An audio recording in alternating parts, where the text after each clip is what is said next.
Tried to start the mother up, but tried to fire the mother up, but the mother wouldn't fire. Mother wouldn't fire. That's the voice of my brother Aaron. I am Nate. We are the brothers Maxon. Hello, everybody. This is the Weekend Wrestle podcast, and of course, we are joined by two of our fellow WNR Podcast Network veterans, two of our very, very best friends in the world. The first of which, I call him the OG of the We Can't Wrestle podcast. Been with us since episode number 1. Mr. Kyle Army is here. Well, just because it's all the news today, may the Schwartz be with you all.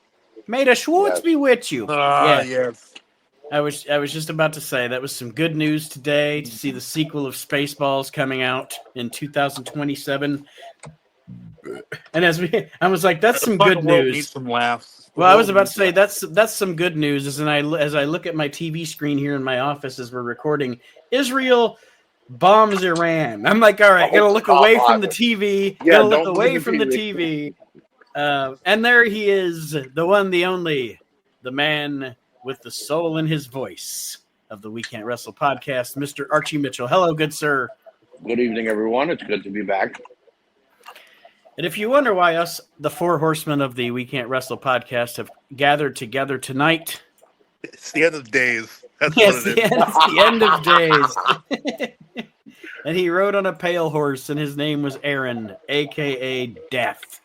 Hide your daughters. It is Aaron's favorite episode of the year, every single year. Yes, this is the We Can't Wrestle podcast, Hall of Shame, ladies and gentlemen. Yes. Once again, Sitting in the Hall of Shame. Once again, because I never think of it until the week of the Hall of Shame.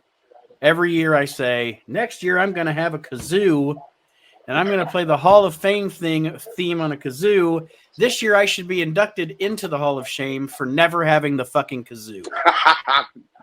Or at least the kazoo sound. Yeah. At least you can find like a sound of a kazoo on YouTube. You know? But yeah, for those of you that have been listening regularly every single week, Aaron and I, of course, have been doing the series where we are reviewing every single Clash of the Champions from number 1 all the way to the end. It's the NWA to the NWO here at the We Can't Wrestle podcast, and we are taking a break from that this week, of course, like I said, to do the Hall of Shame, and then next week we'll get back into it with Clash of the Champions 14. As we just did 13 last week with the wonderful magic show from Black Scorpion. I think the Black Scorpion's already in the Hall of Shame, isn't he? Yes. Yes. Well, our regular listener on YouTube that comments, the YouTube, of course, I want to thank everybody as the YouTube for the WNR Podcast Network is tending to grow now. Since it's so much easier, the podcast, the minute you have it on any platform, you can also watch it / listen to it on YouTube if that's what you prefer. And our regular commenter on our episodes on YouTube, Rigamus11. Archie, Kyle, do you guys listen to the shows? If you don't, it's fine. Yes. Okay. Well, Rigamus is Nate. But okay, Aaron thinks this Rigamus gentleman is me. Just commenting on my own shit. I don't think you have the time that bad. Yeah, I don't think Nate would be that bad. And Rigamus also thought it was hilarious in the episode where Aaron and I were trying to guess who he is and where he's from because we had him like from Eastern Europe. Oh my God. Ukrainian or something. So Aaron, you do want me to read Rigamus's comments from last week and not save them for next week? Yeah. All right. This is it. Referring to Clash of the Champions 13, Rigamus's comments, this Clash was way worse than Clash 12. This Clash is absolutely terrible. He said, going from Cornette to Paulie on commentary is like going from a Rolls Royce to a roller skate. Damn. Oh, I don't know if that's accurate, but okay. Miss York, best part of this Clash. Not much argument there, Mr. Rigamus. Yes. The Home Alone Looney Tunes comparison is great. Home Alone is a great movie. And yes, we discussed Home Alone some last week. And like 15 minutes. Yeah, we talked about Home Alone for like 15 minutes last week. But we compared it to the action scenes in Home Alone are like live action Looney Tunes. And, you know, it's really what it was. It goes to show how bad of a clash it was. If you could spend 15 minutes on Looney Tunes and Home Alone. It just goes to show you just how horrible everybody was in that movie. Like everything they did. The parents were horrible. The cops were horrible. The criminals. Yeah. Everyone is just sucked. Let me see. He says Brad Armstrong is the best jobber ever. REP or Rip Rogers is close. Mr. Hughes is greater than Big Cat. We talked a lot about Big Cat. Big Cat Curtis Hughes on the last one. Now, last week, guys, when we were talking about that clash, I talked about how I think it's weird that wrestlers say baby and daddy. Right. Because if I was going to try to fight you in the bar and I walked up to you and I went, let's go outside, daddy. I'd have another drink and leave quietly. Let's go. Want to go settle this in the streets, baby? Like if you think about it in a real context. Yeah, well, no, see, your baby I could maybe handle because it depends on how your voice is when you deliver the word baby. But it doesn't matter how you say daddy; it's still going to come out. You're still calling another very man homoerotic, daddy. You know yes, I mean? Yeah, it's you're gonna fight me or fuck me? It's always bothered me. But well, anyway, okay, hang on, because Suck It was any better? No. I mean, but like in the '90s, we were all like, "This is the coolest thing in the world." It's like, no, but the point being though is like Kyle, if I walk up to you and our Dusty Rhodes, Daddy, we gonna fight tonight. All right, that's one thing. But Daddy, I'm gonna take you in that ring and I'm gonna whip your ass. It's like, whoa. Am I supposed to say harder? I don't understand. But yes, the price just went up.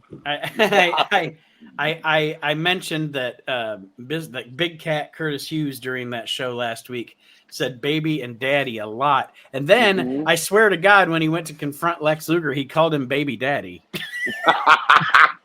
So I like that. From now on, Lex Luger, baby daddy. Baby daddy Lex Luger. Now, to my knowledge, though, Lex Luger has no children. So not according to the Big Cat. Right. Well, we're all his children. Regimus does say here, 1986 JCP promotions are full of daddies and babies. Manny Fernandez and Dusty are really bad. Yes, they are. Yes, they are. And then his final comment, this is by far the worst clash thus far. Worst is an understatement. So thank you, Regimus. Not me for commenting. Just wait. Far, it gets a whole lot worse. So far is the key word there. We're about to hit, as we get into 91, because our next one's going to be in 91.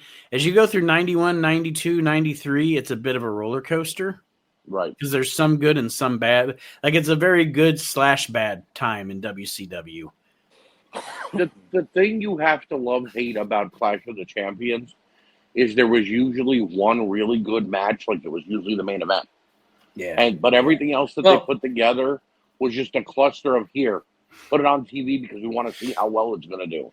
Well, and that's why I wanted to do a Clash of the Champions series also, because with Clash of the Champions, there's 3 to 4 of them each year. Right. So throughout, you pretty much get a little snippet for every about 3 months what's going on in WCW. It was their answer to not having a lot of pay-per-views. It's kind of like a Cliff Notes of the history of EC or of WCW. And you get a like you say Cliff Note, but you get kind of like a snapshot of their roster. It's kind of like watching the Royal Rumble. Mm-hmm. Every year it's like, all right, this is their roster. And WCW's roster fluctuated way more than Vince's roster. It was a revolving door of who was in and who wasn't. Every couple months there was somebody new popping in with a crazy gimmick, and then guys that you thought were going to stick around, like a Terry Taylor or whatnot, were gone. And we're like, what happened? Spoiler alerts.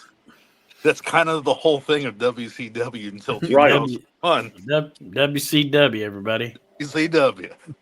All right, so let's get it started. The 2025 We Can't Wrestle podcast Hall of Shame.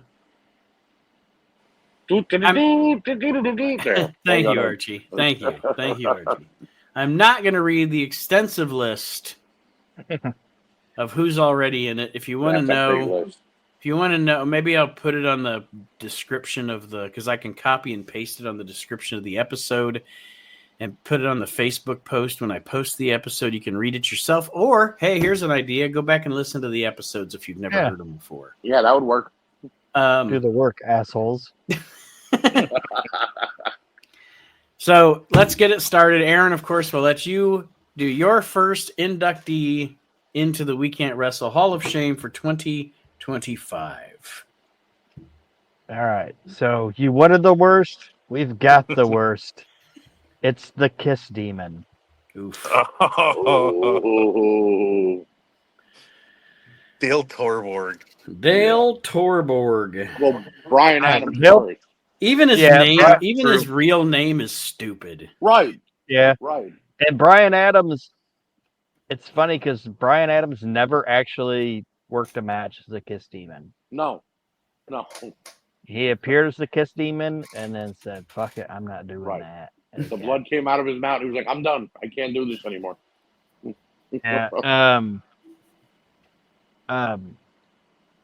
So we're not even gonna stick Brian Adams with it. We're gonna focus on Torborg. And a lot of times I try to say like the Hall of Shame isn't like a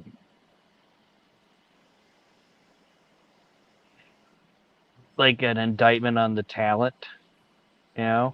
But Dale Torborg sucked. Oh yeah. And it was just bad. And some of the lowlights of this guy's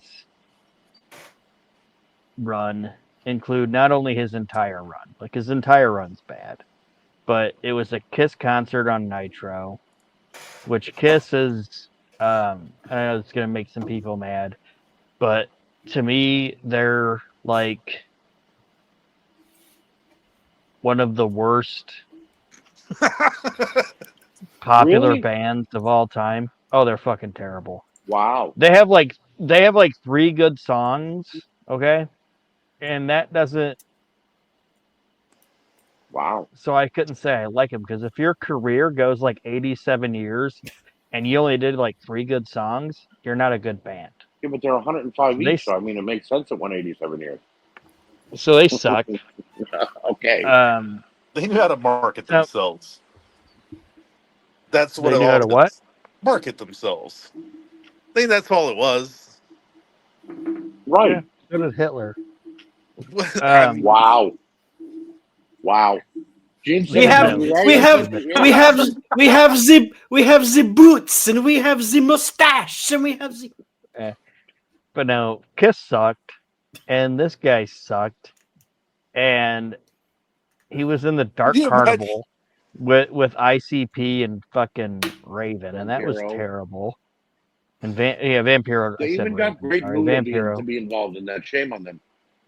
Yeah, and one of the absolute worst things ever puked out onto professional wrestling television is that Sting Vampiro graveyard thing. Oh, you mean when Sting jumped off their Titantron in the flames? No, that wasn't the graveyard. That wasn't the graveyard.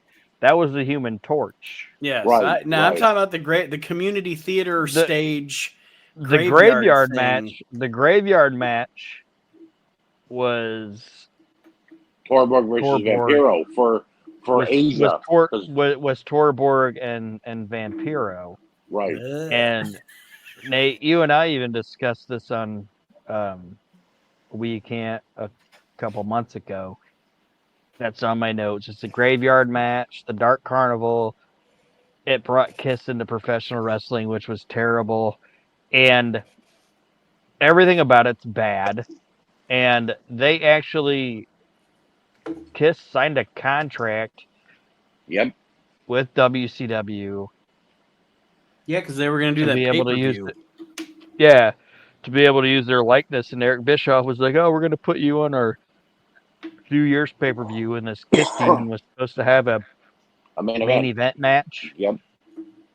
So they had to do like a special attraction match. And it was the Kiss Demon losing to the wall. Just because they had to do it.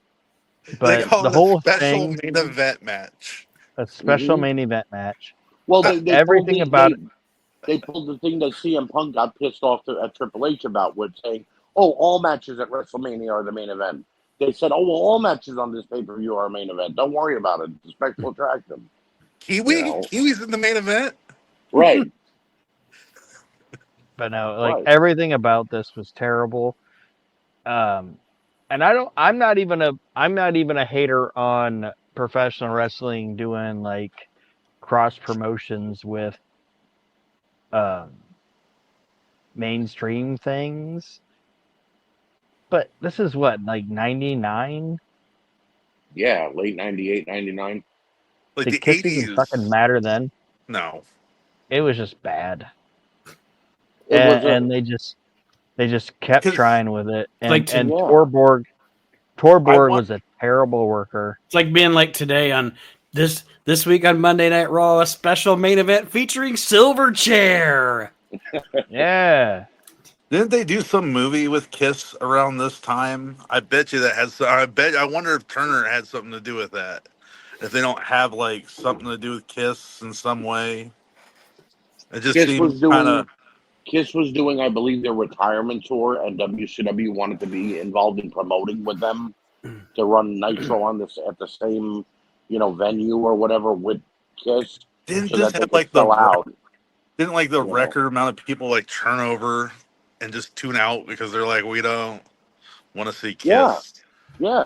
Yeah. Laren, It's you the didn't. Hall and Oates. It's the Hall and Oates demon. It's like, what? Well, you know what ruined it too, Aaron? That he went from being called just the Kiss Demon to like 2 months later being known as the Demon Dale Torborg. Like, why would you, if he was the Kiss Demon, did Kiss call them and go like, "Yeah, take our name out of it now. We suck. Probably. We don't want this anymore. Oh yeah. He's an Yeah. abomination." And the demon's name is Dale. Right. Aaron, since you didn't have an inductor for this indictee, I'm gonna do it for you just because I think it's fun. Do you know who's who's indicting Torborg? Who? Trongard, another indictee. I'm Trongard, and here's Torborg. Here's Torborg. The bad part about Dale Torborg, which the WCW tried with him on a couple of different occasions before the Kiss Demon, he was a baseball player, which he really was a baseball player in his real life. He was a strength Yeah. coach for the White Yeah. Sox. And then Yeah. they tried him as a race car driver. As a NASCAR driver, right. He came out in a full-on NASCAR suit, an orange creamsicle NASCAR suit. Bob Holly's And like, that ain't gonna work. Ooh, it's the dreamsicle demon. And he tried. I also think, no, I could be wrong there. I thought they did him and Canyon as like a tag team. They did. It was They him were and somebody. It was construction either him workers. and Mark Starr. No, it might have been him and Mark Starr. All right, it might. Yeah, Yeah. you're probably right. It's Mike They were Starr. called Men at Work, Or which made Mark. no sense. Yeah, Mark Starr. They were construction workers or Yep. whatever. But it's like this guy was just fucking trash. He Well, couldn't work. I'm sure they put him with Canyon to try to help him learn. It's like, if you work with Canyon and can't fucking learn Right. anything, it's kind of like working with Sean Waltman. It's like, well, maybe he ain't cut out for this kid. Right. All right, Yeah. Kyle. Yes, sir. Sorry, guys. Aaron, Dale Torborg is Aaron's Kiss first demon. contribution to the Hall of Shame. Kyle, I'm going to let you go next. I'm Yeah. going to talk this up, and I hope to God that he's not already. I don't think he's already in there because I was looking up and down this list, and I didn't understand how. Is that Juventud Guerrera? No, it's worse than The Juventud juice. Guerrera. I don't know how in the fuck this dude did not make it in, but Jerry Flynn. Thunderfoot? I The will see your kickboxer? Dale Torborg and fucking raise you, Jerry. What in the fuck, dude? How did this guy? He's on Starrcade. Right. Sting versus Hogan. He fucking is on the best. God damn. I think he is one of those guys, and I might be wrong, but I think he's one of those guys that was well liked. Since enough people liked him, he wound up. You know what I'm saying? Like it wound up translating to them using him on TV because enough people liked him. But he Old but Thunderfoot. Nate, to talk about, I think I understand where Kyle is coming from, because like week one, Jobber, he lost to Goldberg. Week 2, jobber. He lost to somebody else big. Week 3, he's with Jimmy Hart in the family and being pushed. Like, what? Yeah, it's. I'll say, Kyle. Sorry, go ahead. Yeah, go ahead. No, go ahead, Aaron. I was gonna say he's one of those like flip sides of what I said about Torborg, where it's like, I'm not gonna do this as like an indictment on the guy, but the character. Jerry Flynn was actually not a terrible in-ring performer,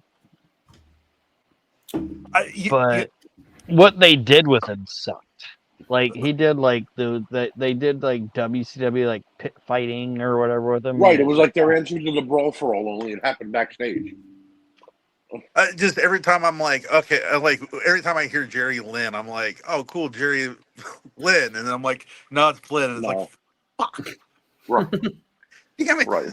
I got the worst. One of my favorite things about Jerry Flynn was on national television. He goes, "That's how you take care of Ernest fucking Miller," and then he's like, "Oops." Yeah, he's going down the aisle live on Nitro, and he looks into the camera and he goes, "That's how you take care of Ernest fucking Miller." And then you see him have like the I can't like believe I said that. Yeah, like a wince on his face. It's kind of like when Booker dropped the N bomb. Right. Oh no. I think if they introduced Jerry Flynn though during the time of the Blood Runs Cold storyline with like Glacier and Mortis and you know what I mean, and Ernest Miller, it might have got over much bigger. But the fact that he was just a whipping boy for like Brian Knobbs when they were introducing the hardcore title made no sense. And Pink Abbott, you know.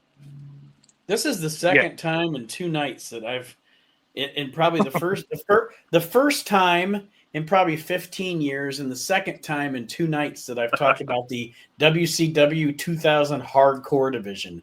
Chad and I just brought it up last night on Reliving the Extreme, and now we're talking about it again here. The geniuses that gave us Norman Smiley and the Big Wiggle winning the Hardcore title 87 times. Jerry, but do not lie and say that you didn't pop a little bit when Ralphus was revealed as my partner. Oh no, Ralphus was the shit. I ain't gonna lie. Whether he was with Jericho or not, he was great. Jerry Flynn, welcome to the Hall of Shame. Who's inducting him? Larry Flint. Oh shit! It's Dale Torborg. Look at that. Yeah. It's Dale. He just stayed on the stage. He just stayed on stage. He just didn't get the memo. He's actually putting on the fucking Kiss makeup as we stop. Dale, go away. Our next inductee is first name Jerry, last name Flynn. Jerry Flynn. He's like, I'm gonna induct people all night. Stay here every day. Archie, his hair's on fire.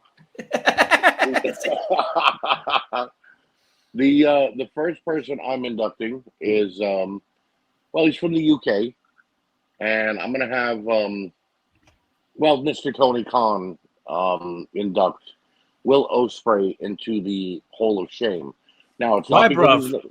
Why, bruv? Well, here's why. It's not because of his wrestling. I think Will Ospreay is great when he's not just doing flippy shit for the sake of doing flippy shit. This young man boasts about AEW being better than WCW 24/7. Eric Bischoff didn't do this during WCW. Tony Schiavone didn't do this during Monday Nitro. But every time Will Ospreay is active, we're like, Will, how was your travel arrangements from the UK, from the United States? You know, bro, it was great, but, you know, I just don't think the WWE can put up with us because we got the best, bro. We got the best talent. And it does, you know, it's like, and what he doesn't realize is the idea of reverse psychology. Right. Remember the old fable. Remember the old tale from back in the day, wrestling fans. I don't know. Will Ospreay was probably 6 when Tony Schiavone said they're going to put their title on Mick Foley. He used to wrestle here years ago. That'll put butts in seats. And a million people changed the fucking channel to watch Mick Foley win the world championship. And never looked back. Never even thought to say, well, that was nice. I'll go see what WCW is doing. You know. Look, I get it. AEW has a lot of great talent. but they also have a lot of shit and stupid storylines going on. And don't- I'm not saying WWE is better, but leave them out of your mouth and talk about your product. He literally, last week I was watching this damn show. I'm no longer watching AEW, by the way. I quit. I gave up.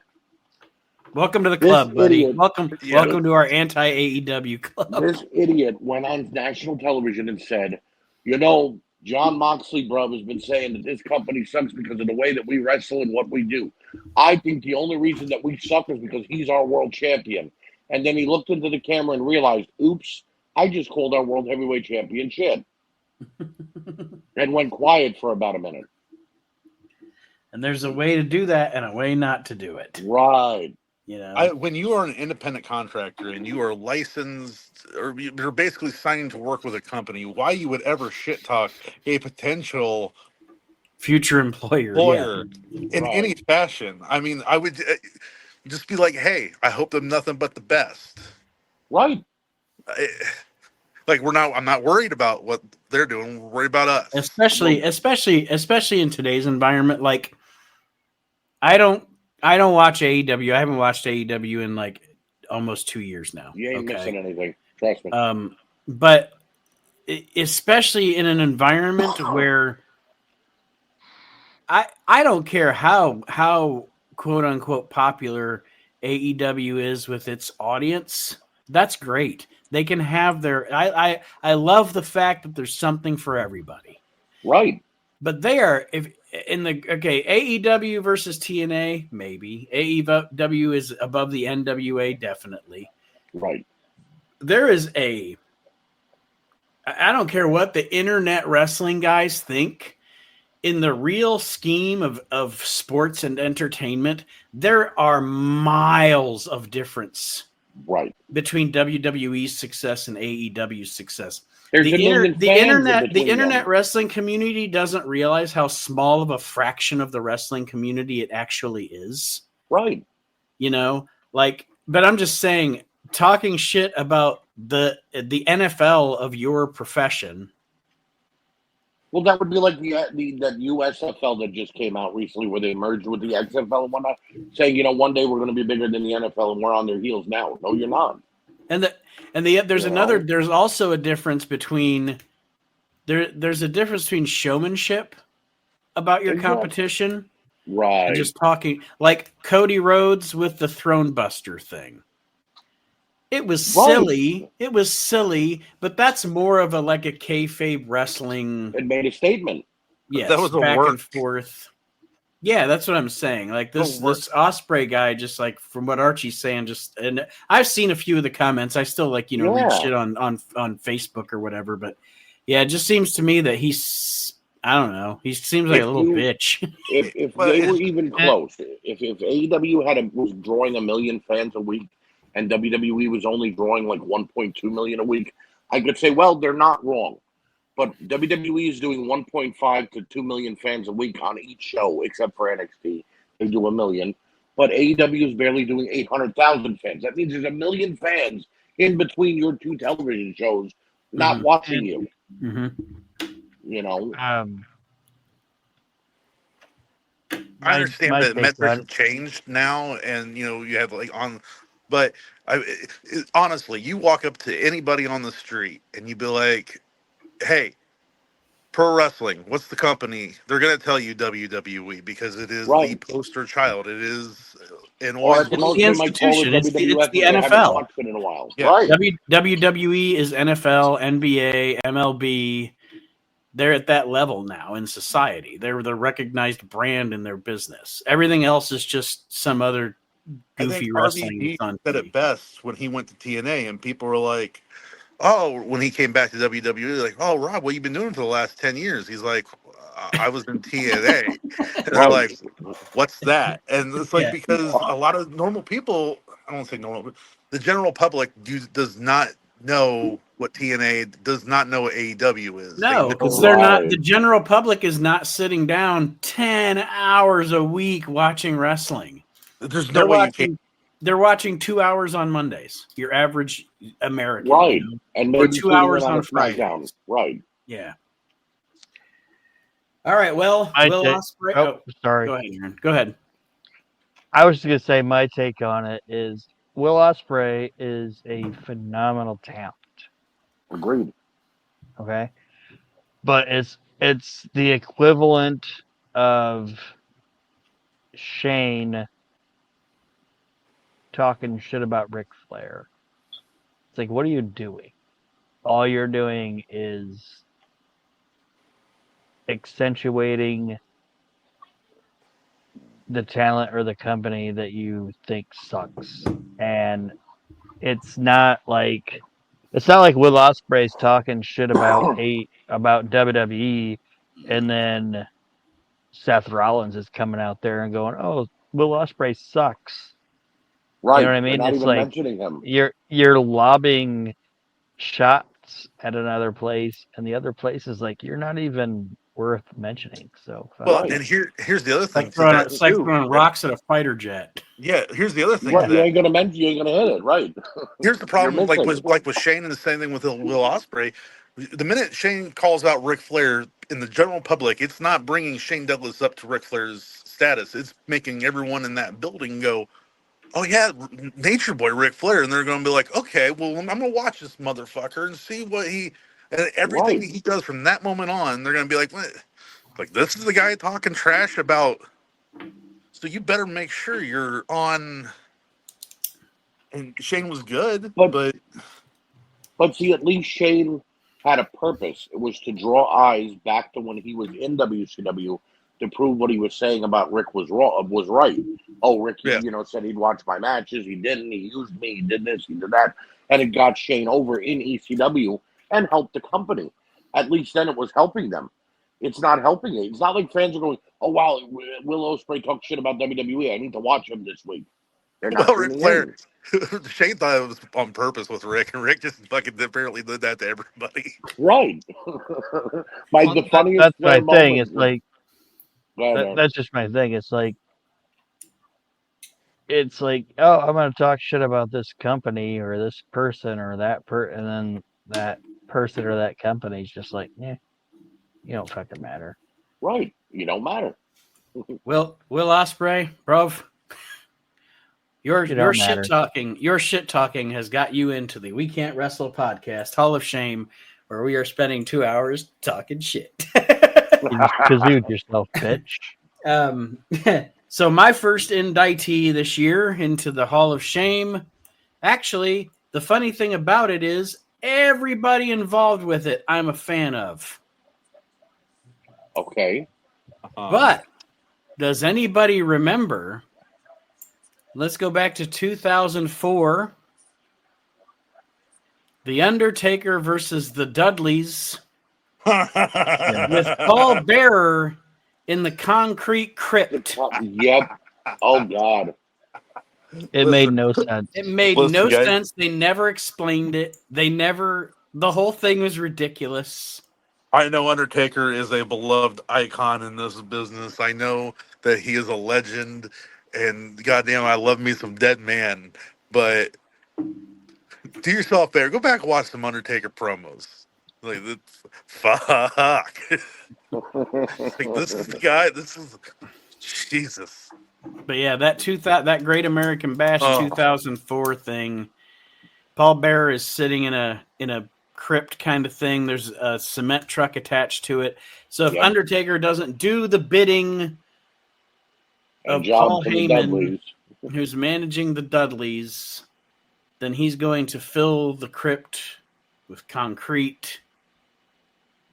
And then Undertaker balks at Heyman, essentially, kicks the Dudleys' asses. So Paul Heyman goes to pull the handle on the cement truck, and Undertaker strikes it with lightning. All of this is dumb enough, but at least in the end, the hero wins, right? No. Then the Undertaker walks over to the thing, looks at Paul Bearer and says, "I'm sorry," and then fills the crypt with fucking concrete anyway. And kills him. And it wasn't even Paul Bearer, obviously. It was a stunt person. Like they had filmed the stuff with William Moody in the crypt earlier. I think you can actually see the footage on YouTube somewhere. Yeah, it Yeah, was they on have. YouTube. Nate, I think. we think he killed Paul Bear because he comes back like 6 months later with Kane. Yeah, But yeah, I don't know. Vince, he loves that. It's got to be a spectacle, and I think this is one of the last examples of this kind of, I And don't know, some horseshit. Because this is like the same with Ultimate Warrior, in the crypt and or spook or the bleeding with snakes. the voodoo. Yeah, like it's very much that, and Yeah, we haven't really seen much of that except for like with Bray Wyatt. right. Well, and like I said, some of that stuff, I'm not exactly Mr. Like, I know there's some people out there that are like purists or whatever, and they think that like anything having to do with that kind of stuff is stupid. And I disagree. I think that we all know wrestling's not real. Oh yeah. It's not fucking wait, what? 1950. It's not 19 it's not 1952. The cat's been out of the bag for 40 fucking years. You can do some of that stuff. But sometimes it's really stupid. And then that whole And Paul Bearer Well, concrete crypt thing was really see, stupid. I agree that it shouldn't be wool tights and whatever. Which I like watching two guys just, how do I say it? Like, I enjoy like a good Dean Oh yeah, Malenko Chris absolutely. I Benoit love it. match. I love a good You wrestling know, match. That's why I like or wrestling. I or don't or mind the entertainment. I love it. I love a good Dynamite Kid match, or and Nate, you know me. I love that style of wrestling. You know, Mhm. but you bringing that shit up, it's like you can do something like that, but it's like I don't understand why Undertaker murdered Paul Bearer. Yeah. Why? right. Why? See, here's what I would have, Nate. I think maybe you would Like have liked it too. it's like they thought, hey, let's have Undertaker murder Paul Bearer. Okay, why is he gonna do it? I don't know. Yeah. Right, and let's never explain it or talk about it again the next time Paul Bear pops up. Had Right. they humanized the whole angle, and what I mean by that is strip the Undertaker from being like the supernatural Undertaker. Had they mentioned Paul Bear was the Undertaker's first manager, you know what I mean? Like back Yeah. in WCW, and be like, I was with you from the beginning, Mark, and you left me for him, and mentioned that Paul Bear was Percy Ping, you know what I mean? And made it a more human storyline, and that he was putting the Undertaker through this for a reason. Well, and Other they could than have, and they but could they have, but but they they didn't. but they buried his ass like 6 months ago, and they're like, he's the dead man again. Right, right. So I think had it been more human like Oh and yeah. not so supernatural, then when he killed Paul Bear, the reason could have been, well, he was making me a target for other people. They were trying to hurt me because of Paul Bear. Right. But it didn't come off like that. It came off as the. And by the way, if you could shoot lightning bolts and stop the truck from pulling the concrete on Paul Bear, why didn't you just throw the lightning bolt immediately and save him? Yeah. Why take the 20-minute Or action? what? Why? When you came out to have your match with the Dudleys, didn't you just pull the fucking handle and walk back to the back? Right, Because you were going to kill right. Paul I'm not Bearer going to fight anyway. tonight. Right, I'm Why not. waste everybody's time? All right, Aaron, you're next. All right, do you want my? I already talked about the Kiss Demon. Do you want my number 1, 2, or 3, 4th choice? Hmm. Hmm. Dealer's choice. I want Yeah, you. dealer's choice. All right, we'll do number 3, and it's Rob Bartlett. Fuck, Rob. Oh my God. Well, while we were at commercial, Shawn Michaels pulled a knife. That's what I was gonna say. For one episode, he was funny. Because for one episode, it was a non-wrestling fan watching wrestling. Okay? And it wasn't like an Art Donovan thing Right. where he Who's had this no guy? idea what was going on. It was a comedian Who wasn't funny. watching something. Because Rob Bartlett is a comedian. Okay, it doesn't Okay? mean. Doesn't mean he's funny, but he was a comedian. And for one episode, a comedian that's a non-wrestling fan watching wrestling for one episode might be funny. Yeah, Because he's gonna point out the obvious ridiculousness of it.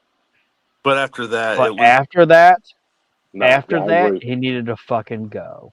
I mean, like watching Mystery Science Theater, but they watched the same movie each week.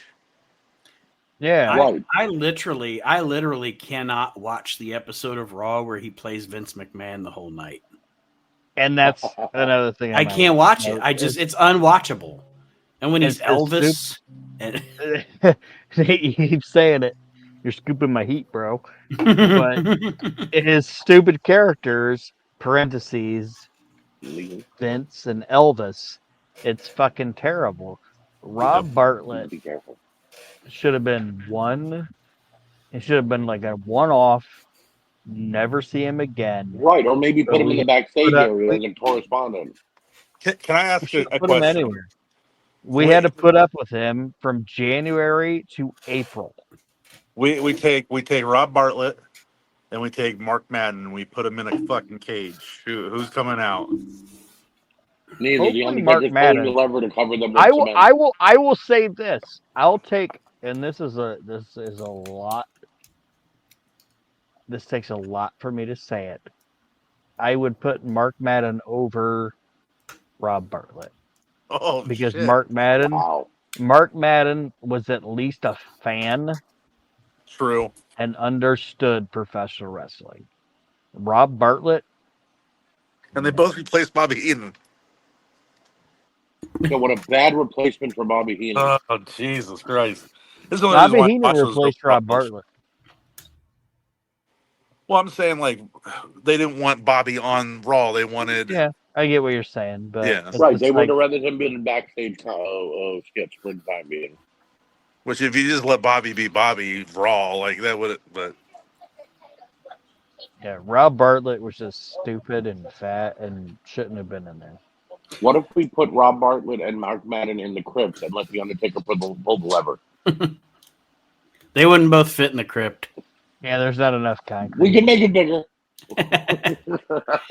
Well, Rob Bartlett, welcome to the Hall of Shame. When Aaron said Rob Bartlett was in the Hall of Shame, Rob Bartlett stepped and went, "Don't be cruel, baby. Don't be cruel." With his shitty Elvis impression. Bartlett was, and Nate, you can tell me if you think I'm off base with it, but I think Bartlett was Vince McMahon's humor when he's in the car. Oh, yeah. Oh, that's good. I like that. Oh, yeah. Yeah. Bad humor. That's good shit, pal. White cotton he was listening to Bartlett on fucking Imus in the morning and be like, "Oh, such attitude, really pal." Funny. Rob, you're. I think we'd like an hour of this guy every Monday. Yeah, it's rich white guy, khaki fat ass, khaki humor. You're right. You know, it's conservative fat ass, khaki wearing humor, and that's what Vince liked. It was stupid. Welcome, Rob Bartlett. Rob Bartlett sucked. And welcome, Rob. Shame. Welcome to the Hall of Shame, Rob Bartlett. Kyle Army. Oh my God! Would you look at that? Everyone is standing. Here comes the ghost of mass transit. I hope this doesn't give it away, but he's here to induct another fat guy into the We Can't Wrestle Hall of Shame is Vic Grimes versus New Jack feud, where they almost fucking killed each other. Actually, you can induct the feud into the Hall of Shame, but you can't induct New Jack trying to kill Vic Grimes in the Hall of Shame because I fucking love it. Fucking funny. When you they said, "Is that right?" They said they interviewed New Jack, and they said, when you threw him off that scaffold in XPW, was that a receipt? He was like, that was the receipt. That was the cash register. Right. That was the cash box. That was No. all of it. They asked him about it, and he's like, Jack, I can't feel my legs. He's like, don't worry about your legs. Don't worry about your legs. I got you. He also said they also said essentially he said no, he didn't land where I wanted him to land because I was trying to kill him. Right. Like, essentially, it was like he was like, no, where he landed was actually an accident. I wish he'd have landed here on this thing, so he'd be dead right now. He was hoping I to tried to impale him. him. Right. But let's him. rewind real quick to what led up to this. Is that they went to make a fall, and Vic hesitated, and they fell. The Danbury drop Landed on New Jack's head. And it's one of the scariest things that you'll ever see. I mean, I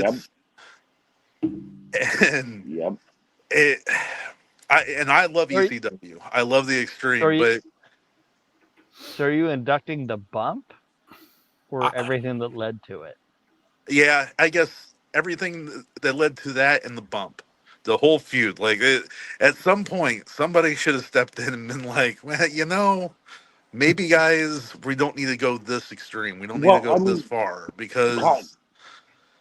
Here's the thing: New Jack wasn't just feuding with Vic Grimes before the bump. He was feuding with the Boldies, which were 4 guys. Out of those 4, who decided Vic Grimes was the best wrestler or the best hardcore wrestler to fight New Jack?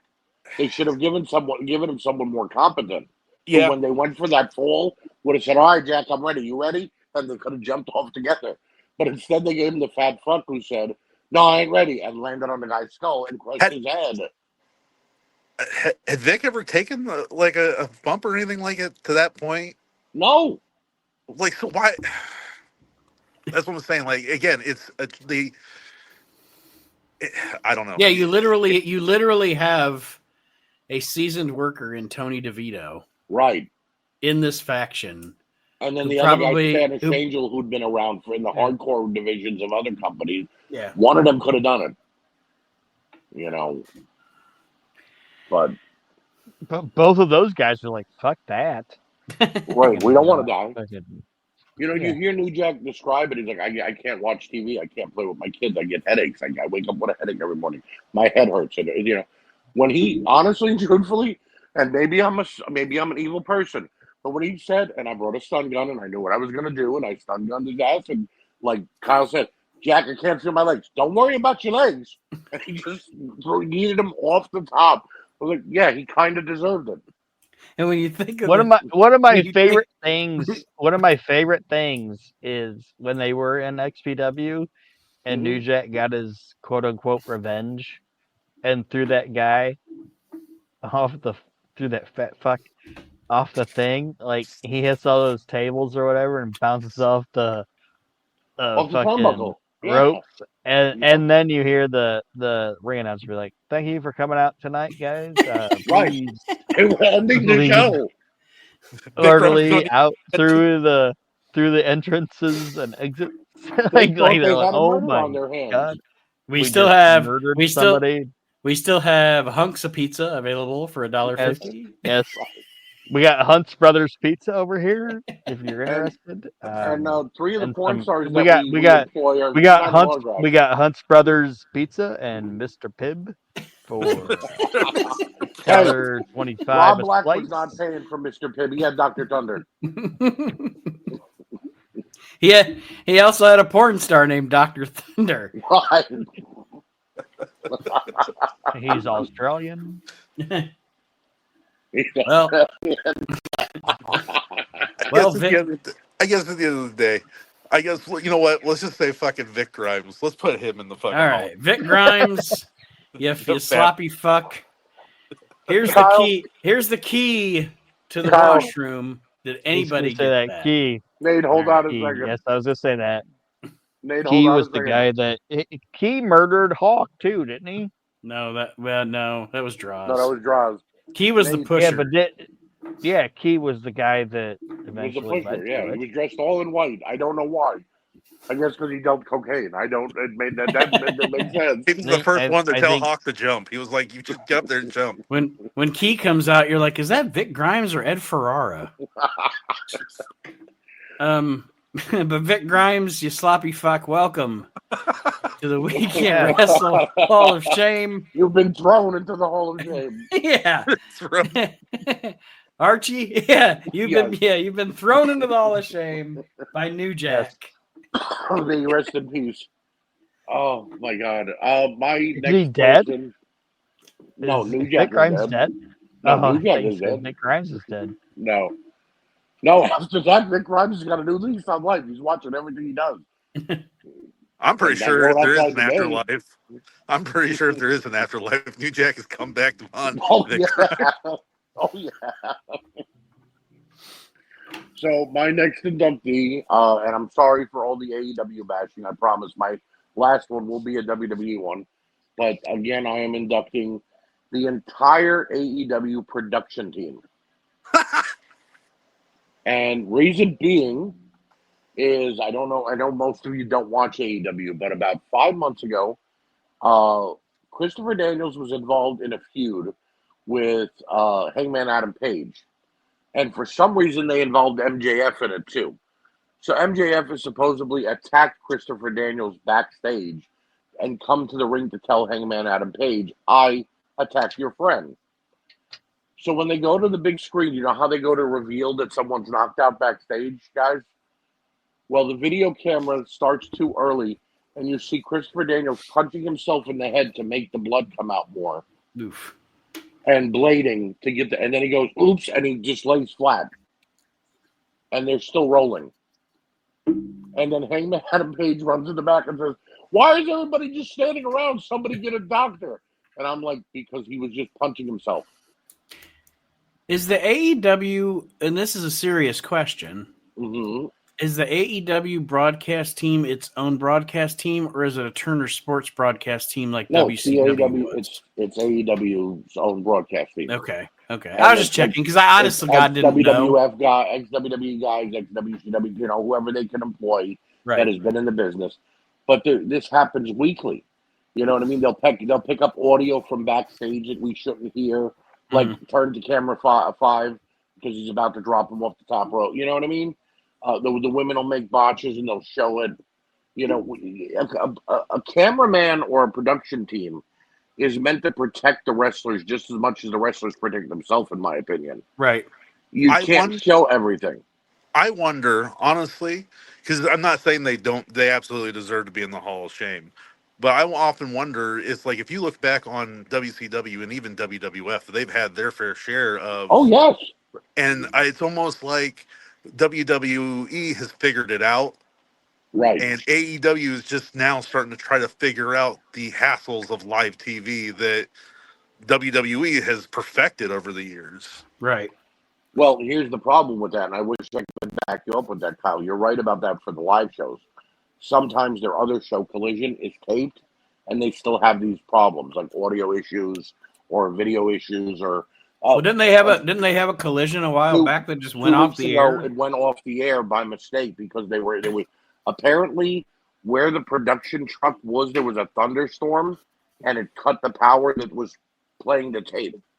Which I didn't even know that's the way it ran anymore. You know what I mean? Yeah, you would think. But it's bad. It's a bad product, and here's my problem with it. You give me a show that is 90% good, I'm giving you an A+. You know what I mean? That's great. Right. Okay. Shit happens, right? Mistakes can happen. Shit happens. But if you give me a show that's 50-50, and I don't mean with the booking, but 50-50 of bad and good, you're getting an F. Because you didn't even try at that point. You were just like, yeah, fuck it, we got to put something out there. You know? How can you appreciate anything that's good when it's like, well, everything else has been just, horrible. Right. You know, so, yeah, for that, I am putting, and Tony Khan is once again inducting them, but this time he's doing a big bowl of Coke. Hey, he has to be. I know he hasn't done it in a while, But everybody know, or if you don't know, now you're gonna know. Everybody here knows my favorite picture of Tony Khan was when he had on that stupid hat. What The was that? Mercedes Monet hat. When he had on that big purple hat. Uh-huh. The big poof. Yeah. So he has to induct them whilst wearing the big poofy hat. Oh yeah. Guys, Tony just said that he's not coming out. He's never felt this threatened before at an award show. And he's refusing. He's scared. He's been going to award shows his whole life. It's a bad work environment. It's a bad work environment. So Dale Torborg will once again induct the AEW. Dale Torborg back on the fucking stage again. He's still there. Wait, Dale, Jesus Christ. Love Gun. He's just singing Kiss songs. Oh no, Bartlett's back. Love me tender, love me true. Oh Christ, it's a fucking WrestleMania 17 gimmick battle royal. Yeah, the Hall of Shame gimmick battle royal. Oh, man, that would be awesome. Guess Guess what I'm gonna do? That's what I'm gonna do. You're gonna book the Hall of Shame gimmick battle royal? No, I'm gonna book a WrestleMania. Oh. It's gonna be. God. It's gonna be like 17 matches. All right. Well, of Hall of Shamers.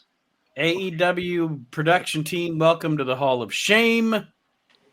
Aaron, you're next. All right, I got. No, Nate, you're next. I'm next. Yeah, you haven't gone yet. Oh, okay. You only did one. I skipped myself. Yeah. My next one, it probably won't take too long to talk about, but I think it's one of those things. There are certain things in WWE history that just grind on the nerves. That just where you can pinpoint a point in a time frame where you're just like, man, this is some of the lamest shit they've ever done on television. And even though there were a few exceptions. Is it Vince's outfits on All American Wrestling? No. But even though there are a few exceptions where it did wind up in something entertaining, as a whole, I'm going to induct the entire concept of the WWE Raw guest host. Thank you. You know what's funny? Terrible. That almost made my list. I hated that fucking shit. There were a few, like the not Rob Bartlett, Jesus. The Bob Barker one. Bob Barker, that was fun. Right. Like there were a few there where you could say, oh, that guy did a good job, and it was and well Jericho structured. being involved in that was good. Right. But overall, what was that general, one guy? Jeremy Piven? Piven? He called it That's one of the Summerfest. worst fucking Raws. Summerfest. He's coming to Summerfest. What And about Umaga beating up Steve-O was good. But Nate, it was kind of like what I was talking about with Rob Bartlett. It's like I enjoy and understand why you'd want to bring celebrities into professional wrestling, right? Because you get crossover out of it. But you're bringing in people that have no fucking idea what it is. I like WWE and I like the Muppet Show, but I don't want Muppets on Raw. Right. Yeah, Sheamus shouldn't be interacting with Beaker. Right. I'm going to tell you something. It's very rare that you have a guy like a Logan Paul, where they take Kevin Federline. Federline did good. Stephen Arnell from Arrow or whatever. Mm-hmm. Yeah, he was an athlete. Stephen Amell, so it made sense. I mean, you have people who actually, but when you have people who show up and they can't even be bothered to, like Snoop Dogg is a perfect example. Snoop Dogg's a good talent for the company. Yes. Like, that makes sense. I mean, there's a reason why, at the end of the day, WrestleMania 1, it wasn't Muhammad Ali that was the referee for the match. He was on the outside because they knew, Vince was smart enough to know, no, I need Pat Patterson in there because I need somebody to make sure this shit's going to look good. Right. You know who's one of my favorite entertainers in the world and is a huge wrestling fan, but every time he's on wrestling, he stinks? Jon Stewart. I like Jon Stewart. I think Jon Stewart's one of the 5 funniest men alive. And I respect the fact that Jon Stewart is a wrestling fan, but anytime Jon Stewart's on wrestling, he stinks. He's as stiff as can be. He has a bit about John Cena turning heel and the whole Trump thing. If you get it, go back and watch it. It is one of the funniest fucking things you'll see. He's brilliant. But yeah, But Stewart's natural reaction is to shit on whatever's going on Right. around him at the moment, which is what a comedian does. You know? Yeah. So He's just like I said. I think he's great, and I know he's actually a big wrestling fan. Just what he does doesn't translate to wrestling. You know what I mean? I agree. Yeah. But yeah, like that whole WWE guest host thing was bad. They picked a lot about look, I love Ozzy Osbourne, one of the greatest musicians in the world. But they brought him on just so Chris Masters could make his tit shake. You know what I mean? Yeah. And I love Jeremy Piven as Ari Gold on Entourage. But again, he didn't even know the name of the pay-per-view that was 1 week away. Nobody could have given this guy a script and said, "Hey, Jeremy, it's SummerSlam, babe." Yeah. You know, Did I ever just a side note, and then we can move on. But did I ever tell you about when I got to meet Ozzy Osbourne? no. I was a store manager for GameStop for many years. We had our managers conference every year. Sometimes it was in Dallas. Normally it was in Las Vegas. I got to meet a lot of pro wrestlers, a lot of musicians, and a lot of celebrities for free because at those conventions, you don't pay for autographs and shit because they're there to sell you, to get you to go back to your store and sell the product. Right. Wow. So, like when I met Hulk Hogan, I got to take a picture with Hulk Hogan and got his autograph for absolutely free because he was promoting whatever that Hulk Hogan wrestling game was he had on the Xbox at the time. What a weird dynamic where like they're kissing your ass. Yes. Right. But I got to meet Ozzy because he was part of one of the Guitar Heroes. Yep. And he wasn't actually he didn't do like a sit down or anything. They had him on stage. They did it was one of the Guitar Heroes when they first were trying to do like Rock Band where they introduced the drum set and shit. Anyway, so he did a display, like a thing up on stage with the developers to talk about Guitar Hero. And then later on, we were in the casino and he was walking with his entourage or whatever. And me and my buddy were kind of close to him. And I said, "Ozzy, you look sweet in that Guitar Hero game." And Ozzy looked at me and went, "Fuck yeah, man, Guitar Hero." And then just kept walking. So it's not like I got to sit down and have a conversation with the man, but it's still cool that I got a fuck yeah, man out of Ozzy Osbourne.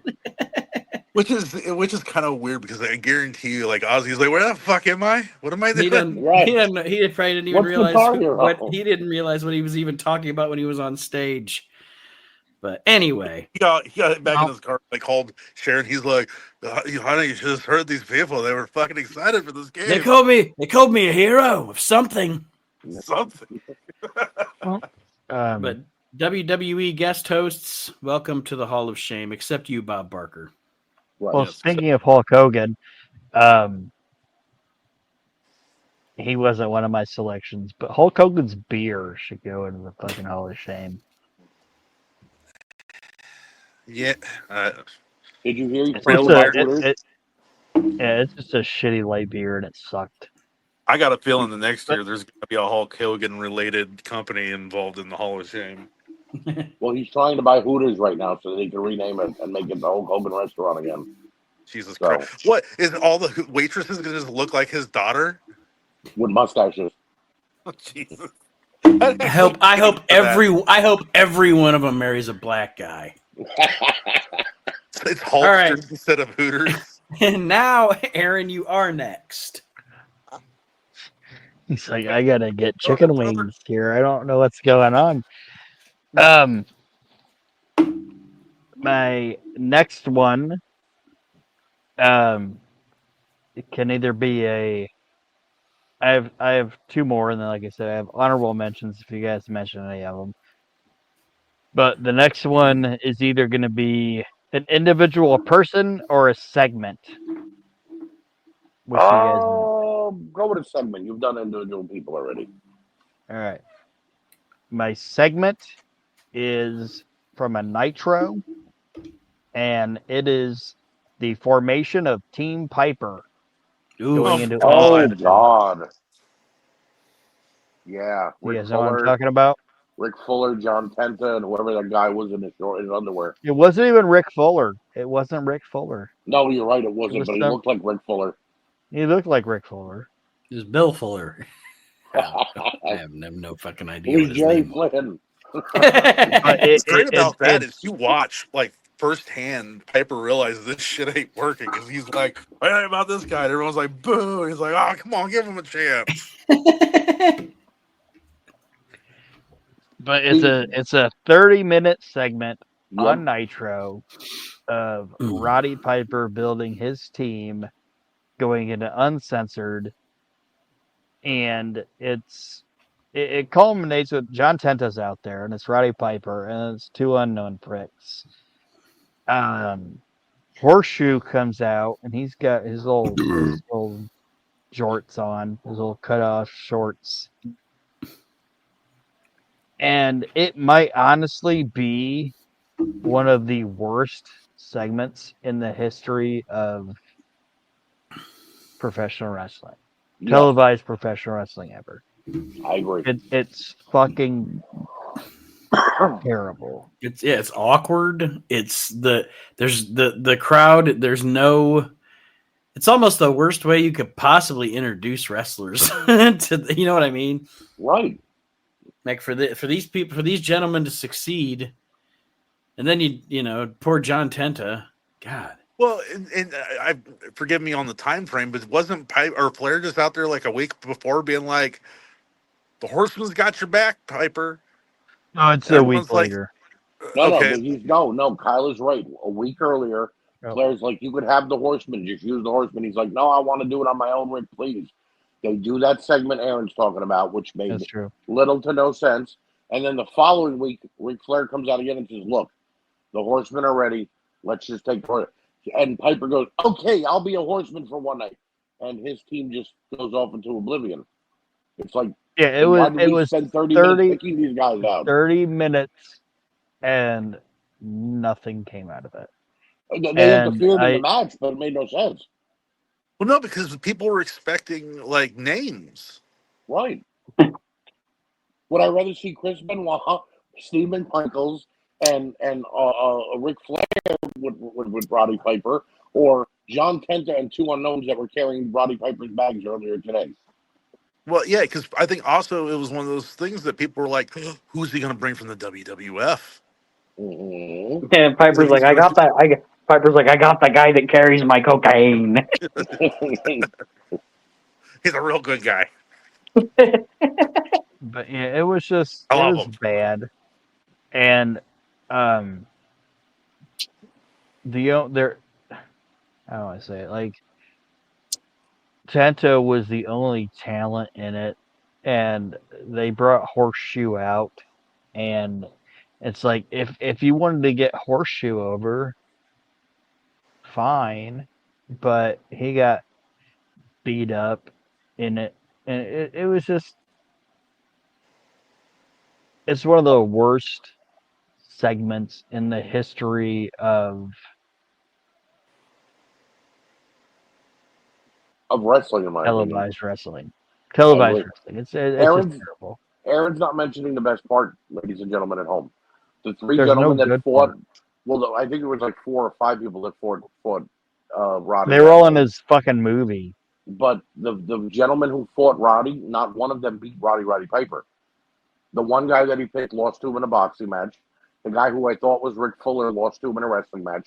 And then John Tenta and him fought, but he knocked John Tenta on his ass, but still yet picked him for his team. Yeah. So if Roddy Piper, who was 60 at the time, can beat up these guys, what are the NWO, Lex Luger, the Giant, Sting, and everybody else from WWE's going to do to them in War Games? Yeah, and like you guys were alluding to, they very quickly. The funny thing is, like, what is it? Like 2 weeks later, when they do the thing where, you know, the Horsemen now say they're willing to team with Roddy or whatever. I love how the guys that he picked to be on his team were just like, yeah, all right, okay. Right. We'll still be there in spirit, Roddy. And they're all wearing Irish garb. Everybody's got on a kilt and a sash, and they're ready to go. All right, I guess we're not in the match. No payday for us. The one guy's got the little thing with like the pouch in it because he's got the cocaine. Well, he's got the cocaine. And the fuzzy little gimmicks, as Steve Austin calls it. You're supposed to intimidate me? Piper's like, I don't know what this guy's their first name is, but his last name's Holden. You don't mind taking the rap, do you? And That's the guy. Good man. there's the world's loudest train. Speaking of which, do yourself a favor and go back and watch the episode of If It's Always Sunny with Roddy Piper in it. It's a beautiful thing. Oh, it's so good. Yeah. Do you got a family? Nah, not anymore. Not anymore. Not anymore. Why do you have what was a basket full of chestnuts or whatever he has? Oh, shoot. All right. Piper's terrible faction. You're in the Hall of Shame. Kyle Army, you're next. All right. Christ, here comes fucking Dale Thornburg again. Oh, for fuck's sake. Get the hook. Come on, you got your stuff on. Come on up here. All right, he's here to induct. All right.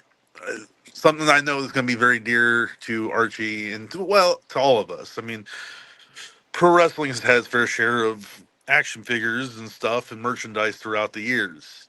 And I think it's only right that we start putting a special wing of just the fucking worst crap that's ever been put out by pro wrestling into the Hall of Shame.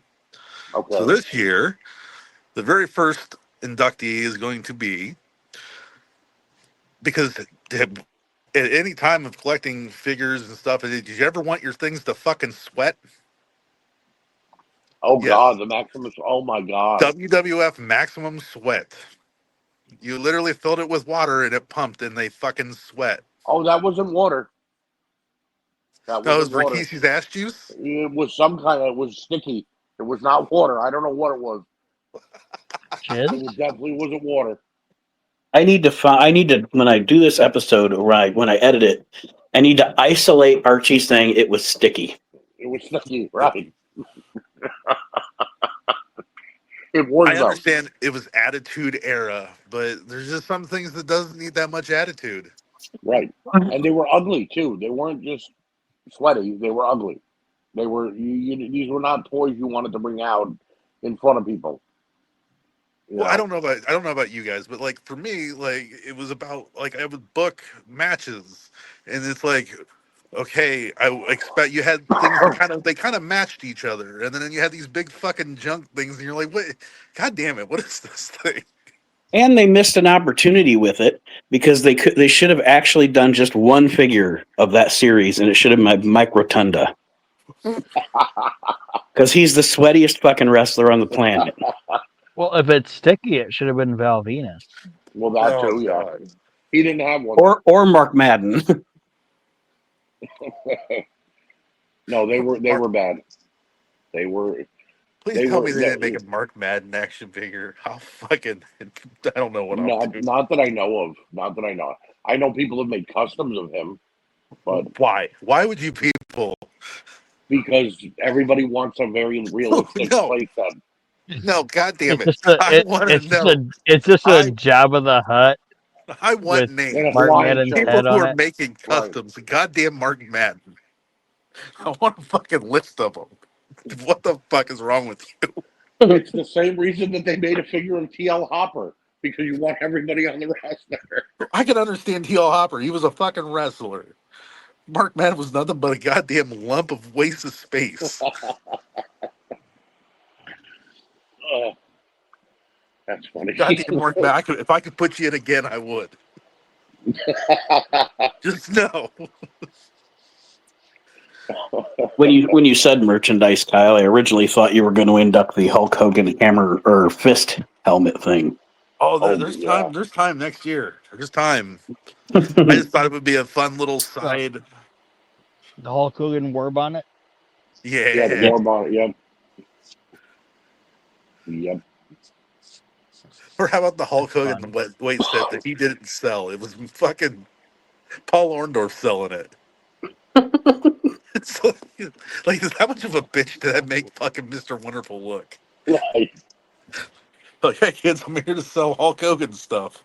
Hey, I always say it. If you look at the feud between Orndorff and Hogan, Orndorff was right the whole time. Yep. Yeah. Hogan didn't pick up the phone. Piece of shit. All the heels have been right about Hogan. Especially Bobby Heenan. He's always said Hogan was a Yes. piece of shit. Yep. Everybody knows Hogan stuck a finger up Elizabeth's butt. Although there is a really good moment right after Hogan turns heel. Doing And the I pink think one, the stink, brother. no, it was Taskmaster when he was like, Hulk Hogan, how dare you take away Right. my chance to kill Hulkamania? Like, that was mine. I was like, ooh, like, that could have been cool. And then WCW happened. Yeah. Right. Right. Well, sticky, sweaty figures, welcome Yeah. to the Hall of Shame. Yeah, abominations. Just know that they're going in and place of fucking Mark Madden, you fat piece of shit. One sweaty fat piece of shit thing gets replaced for another. All right, Dale, thank you for coming. All right. Yes, thank you, Dale. Pick up your Dale, check on the way out. Yeah, your check's in the mail, Dale. Please go now. Thank you. Yeah, Don't call us. We'll call you. Exactly. He's like, what? My phone's off. So, That sucks. all right, Archie, you're next. Yes, my final inductee will be inducted by his mother, Adam Ivia, and it is The Rock. The reason being, is that, in my opinion, in the last 2 years, The Rock has become one of the biggest cancers in professional wrestling, and a big piece of shit as well. He has tried, and he succeeded this year, but he has tried to ruin the last 2 WrestleManias. Last year, before WrestleMania 39, he inserted himself in the storyline and was trying to take over the main event so it could be him versus Roman Reigns, and went on and on about Samoan heritage and how the Samoans meant this much to wrestling and Samoans meant that much to wrestling. And then had himself get a fake belt from Muhammad Ali's widow, claiming to be the people's champion now, paraded around with it all during WrestleMania, both nights. And then this year came back, and yes, he gave us the John Cena heel turn that we so richly wanted. But then when they needed to deliver at WrestleMania against Cody Rhodes at WrestleMania 40, and 41, and do the damn thing, he was nowhere to be found. Yeah. And when asked why he didn't show up, he said he didn't want to take away from the moment. That's all he's ever done, is taken away from moments in wrestling. See, at first I thought maybe it was a work between Hunter and The Rock, where it would end up being like you would have Rock's WWE versus Hunter's WWE. But the more and more, it's like, it just doesn't make sense, because, like you said, you would expect. I mean, time's ticking on this. I don't know how much longer The Rock has to have an in-ring. Like, obviously, the feeling is that he has to put Cody over at some point. But I mean, exactly. He is so caught up in his own bullshit. Oh my god! Like, every time he comes out and he does the fucking goosebumps thing and shit, I'm just like, gag me with a spoon. Go away. Like, and I know what you're saying, Archie. I say go away, but you're absolutely right. At WrestleMania this year, so that we didn't have the debacle, because that story was great. Cody and Cena was great. Cena has done a phenomenal job with this heel, without a doubt. Mm-hmm. Is one of my favorites. The reason that shit at WrestleMania fell so flat was because Rock didn't pick up his part of the project. Waiting for The Rock to come out. So now you're stuck with trying to come up with a finish with fucking Travis Scott, who nobody knows. Look, I'll be honest with you. Until WrestleMania and hearing his song over and over again, I didn't know who the fuck Travis Scott was. Me neither. And I know that we're old, and to a younger generation. I asked my son, and he said he barely knew either. See, my son does. My son knew who he was. I didn't. And talking about wrestling celebrities, he's one of the shitty ones. Like, he brings nothing to the show. Nothing to the table. He brings nothing to the table. And I don't know. Like you said, it's just it's like The Rock has gotten caught up in his. Well, they named right. He got a spot on the TKO board, and now he's living vicariously through his past. And This is what happens to middle-aged, rich assholes. They go through this fucking crisis of, I need to save the goddamn world, and stop. But see, this is what bothers me amongst all, and I've been saying that this is a hill I will die on, and maybe I'm wrong, but correct me if I'm wrong, Nate. You're the wrestling historian here. You and Aaron, you can go back to the 70s and the 80s, and you know what I mean. Remember those times because you watched them over and over again. When the fuck did the Samoans become so big in wrestling that The Rock feels that they need to be that big in 2025? Well, see, my thing is, and here's where I'll counter that just a little bit. In the history of the WWE, going all the way back to the WWF, right? There's a strong. The Samoans they've had a presence, yes, a strong presence in the history of that company. Yes, absolutely. I agree with you. But the other thing is the thing that gets me the most about Rocky though is The Rock only plays up the Samoan heritage part of his persona or his heritage when it benefits him. Right. You know? Right. It comes off very, very shallow and exploitative. Right. Like the way that he exploit. Right. Imagine Tiger Woods doing that on a golf course, only talking about his Chinese heritage when it benefited him. Mm-hmm. You know what I mean? And saying, I'm Asian, I'm not black.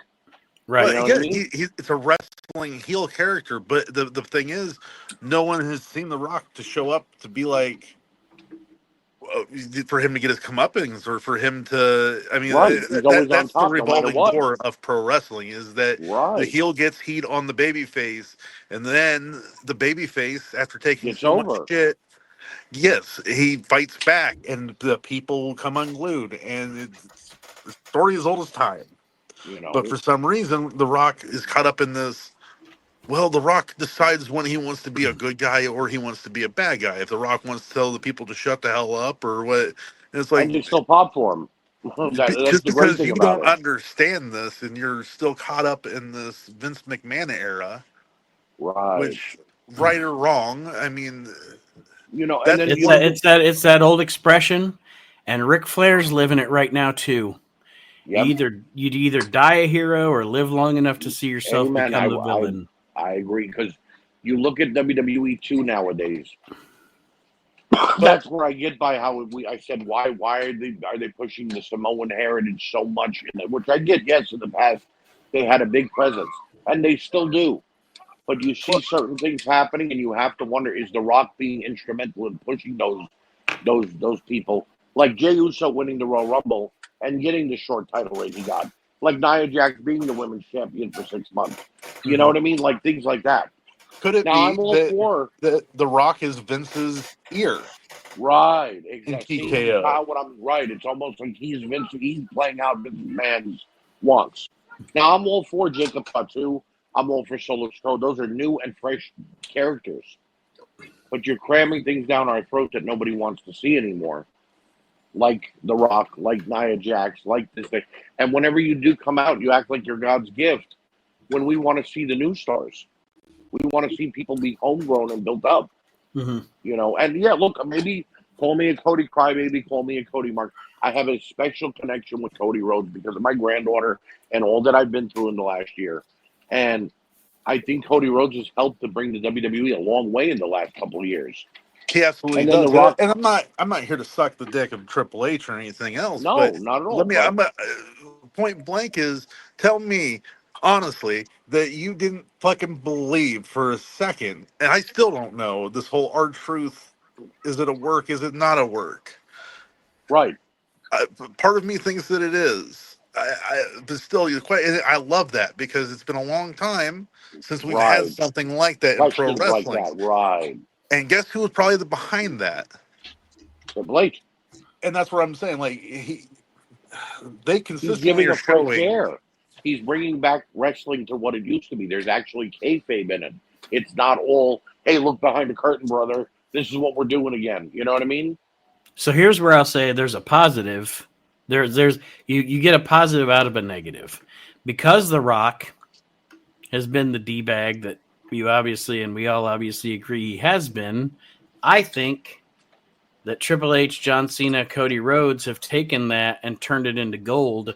Oh, without a doubt. Because I think it's actually better without The Rock. Even though it leaves a loose end in the storyline with the whole sell your soul thing. It made them all look kind of stupid for a minute because it leaves a loose end. But Cena, Cody, Triple H, they're doing a great job with it. And it's going to be very satisfying when Cody, because you know Cody's the one that's going to beat Cena for the title. Has to be. It's going to be very satisfying when he does that, and then obviously somehow you got to turn John face again before December. Unless The Rock comes out and he's like, no, to John, like, you're gonna fucking retire with this title, and John's like, you know what? I don't want to retire with it. It deserves to be with the people. Maybe that's the plan. Right, like The Rock could turn Cena face again. Right, I could see that. And then you have John give him the FU and. There's your send off. I mean, maybe that's the whole story. I don't know. But I think the problem is that what's scary, like with TKO being, is like no longer is it like it's not Triple H's company. Mm-hmm. There's people above him. Like that. That's the thing that change things. Right. He doesn't have the relationship with Nick Khan that he had with Vince, where he can be like, are you sure you really want to, But that's the thing sometimes that I think when I see people like criticize some of the things that is on WWE TV now, like the advertisements and stuff, it's what I mean, people just have to realize that that WWE is now a part of a conglomerate. It is no longer the WWE that was run by a family forever. And they have masters to serve now, and it just is what it is. I think, and it's still better than any other fucking promotion. No, I'm fine with there being ring advertisements on the mats. I'm starting to kind of question on ladders and stuff because to me, granted, I understand it was Money in the Bank, but like, how far are we going to have like this is the Wells Fargo table underneath and it's like, well, okay, well, that shouldn't be part of the mat. Like, isn't that illegal? Like, so what? This is the Geico chair shot of the night. This is the Dunkin' Donuts flaming fireball barbed wire bat. You know what I mean? It's a dangerous slope. Who decided we're gonna put Fireball on a ladder and not expect people to drink Fireball and then climb a ladder? You know what I mean? That would be fun. That would be fun. Like each time you have to take a shot, like every Trevor Murdoch would sign up for that shit. Oh, without a doubt. Jesus. All right, Rock. Rock, you are now in the Hall of Shame. You jabroni, welcome to the Hall of Shame. The next one that I have is actually one like Kyle said. I forget which indictee you had earlier, Kyle, where you said you looked up and down the list and couldn't believe that this person was on the list or was not on the list yet. Yeah. I cannot believe that after all these years that we have done this Hall of Shame, this is gonna be good. That none of us have ever inducted Ed Ferrara as Oklahoma. Wow, you're right about that. Are you kidding me? Seriously? Oklahoma. It's not on there? Well, he is now. I am indicting Ed Ferrara as Oklahoma in WCW. It's not Ed. It's Oklahoma. Now, can I ask a question? And I want to be honest. No, hold on. Sorry. Yeah, sorry. go ahead. I just want to make sure we're not saying Ed. No, I'm saying the gimmick character thing, Oklahoma. Okay. Yes, right. Because Ed actually, I know he was. I know he's associated with Russo or whatever. But Ed, I think, was actually a wrestling fan, and isn't a bad wrestling writer. Right. I think he just jumped on Russo's coattails too quickly. And let Russo do what he wanted. I agree with that. I don't think that he's a mark for it, you know? Does that make sense? Like, Because as much Ed as much as actually, Vince Russo says he's not a mark for pro wrestling, Vince Russo is a mark for pro wrestling. Oh, without a doubt. All right, listen, Aaron. That's enough saying nice things. Let's get back to the negative. okay, all right, that's But- all I wanted to ask was it was Oklahoma, not Ed. Yes. Before Like, we get to the negative, I want to ask one thing: Mhm. would it be as offensive if he had done just JR without the Bell's palsy? It wouldn't have Because been as there's enough. it wouldn't have been there. it wouldn't have been as offensive, but it still would have been stupid. Well, yes. here, Yes. I will And answer. Ed did Oklahoma and WWF too. Yeah. Yeah, with Dr. Death. With Steve Williams, right? Or no? No, that was actually JR was with Steve Williams. Yeah, but In WWF. who did Ed come out with as Oklahoma? There was some No, kind the of the Oklahoma gimmick was in bad taste, and it wasn't funny. And the I Oklahoma completely- gimmick, not only was the gimmick itself stupid and offensive and unnecessary, but it also lent itself and helped out with other stupid, offensive, unnecessary things like racist Mexican shit in the year 2000 Right. and men beating up on women and The abomination of the cruiserweight women's. Yep. the tequila And- on a pole match and shit like and that. To answer Kyle's question, after like 3 weeks of him doing JR with the Bell's palsy, WWF sent him a cease and desist, and he did Oklahoma regular without doing the Bell's palsy thing. Palsy. So it was still offensive, though. Because, if anything, because JR has said it a million times in shoot interviews, he liked Russo and Ed Ferreira. He never had a bad word for them. Their problem came in with Jim Cornette and Vince McMahon and things like that. So to pick on JR after all he probably did for them while they were in the WWF was a shitty thing. And I'm not Yeah, forgiving but I anybody. guess- I'm not forgiving anybody else's sins either. I'm specifically nailing in on the Oklahoma gimmick because I thought it was terrible. But I'm not forgiving all the sins of Vince McMahon either because there were plenty of times over the years while JR worked for Vince that Vince made fun of his without a doubt, disability and made fun of his, like when he had to have that colon surgery or whatever. Yep. And what was it? The your ass is up, Dr. Heine. Dr. Heine. Oh, Jim Ross. Jim it's Ross. that's look, not your head funny. is up your own ass. Yeah, It's not it was funny. Stupid. It's not funny. And Oklahoma wasn't funny. And Oklahoma was just bad, crappy late 90s, 2000 WCW shit that I don't like. I watch a lot of, you guys know, everybody knows, I watch a lot of fucking wrestling. Like right now, I'm watching USWA Texas from 1989. I'll watch fucking next week, next couple of weeks, I might be watching some shit from the 70s. I will not watch WCW 2000. It is literally the most unbearable wrestling it's to painful. watch. It's not even Oklahoma- entertaining. Like sometimes bad wrestling is entertaining. Right. WCW 2000 isn't even entertaining. No, it's Oklahoma almost like they versus Jerry only in a steel cage dog collar match. It's like, what? See, fuck are you here's the doing? thing. Like, I've lived through it. I don't go back and watch that just because I watched it live. I went through Right. it. I don't need to. I don't need to watch sit that through- again. You know, I watched the fucking fall of WCW in real time. It was sad. Yep, that's okay. I'll just watch WWF Superstars from 95 or something. I don't need to watch WCW 2000. I've gotten to a point in my life where I forget a lot of what I 95 watched. Superstars is fun.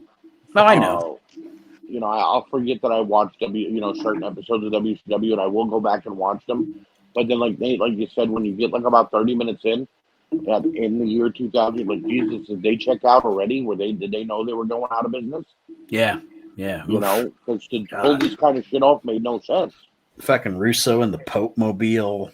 Yeah, It's like It's all- one of my I know one of my we got favorite off of things- my actual inductee, but one of my favorite things I've ever heard anybody say is Tony Schiavone, and he talked about like WCW, and he said it was a casket on roller skates. Speaking of caskets on roller skates, here comes Dale It's gonna Torpor go. again. What's that? No, Dale. It's gonna WCW go. 2000 would This not have shit's been gonna go better. downhill You got quick. booked better. Can somebody tell Dale to go back to catering? He knows where it's at. He's here with the sandwich. Like, what the hell are you doing out here? Quit it. Go away. Oh, Rob Bartlett just tackled him for the sandwich. Holy Yeah. shit, he's got Is him that out. Oklahoma? Wait a minute. What is this, the Slammies? What is going on here? Ladies and gentlemen, we've just been told they're going to put the ham sandwich on a pole, and they're going to raise it above, and they're going to climb a scaffolding with tasers. And then fucking Ed Ferrara is going to sit outside and go, "Oh my God, sandwich, sandwich." Barbecue Until- sauce. Until Barbecue Medusa sauce. comes in and smacks him in the face. You know, that's another thing. You mentioned how he what he did to Medusa in the cruiserweight title. Oh, Considering what they made Medusa do when she came back to WCW, which was to throw the WWF Women's title in the trash, they owed that's her. the, you know, She that's should have that's never some, been hurt ever again in that company. that's something WCW could have done in 2000. To be honest, like if you had people there, they could have revolutionized women's wrestling. Been like, you know what? Right. We have something that the WWF doesn't offer. They may have boobs and scaling. We have women that actually can wrestle.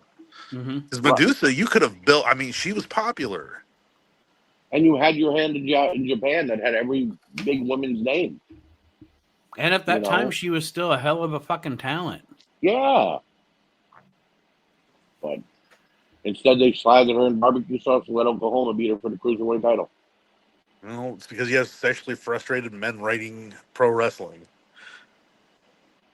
Huh. I mean, it is what it is. You know, It is what it is. Okay. So who has thank what God it's left? changed. That's all I'm saying. Anybody have? I know, Aaron, you still have one. Yeah. Archie, Kyle, do either one of you have one?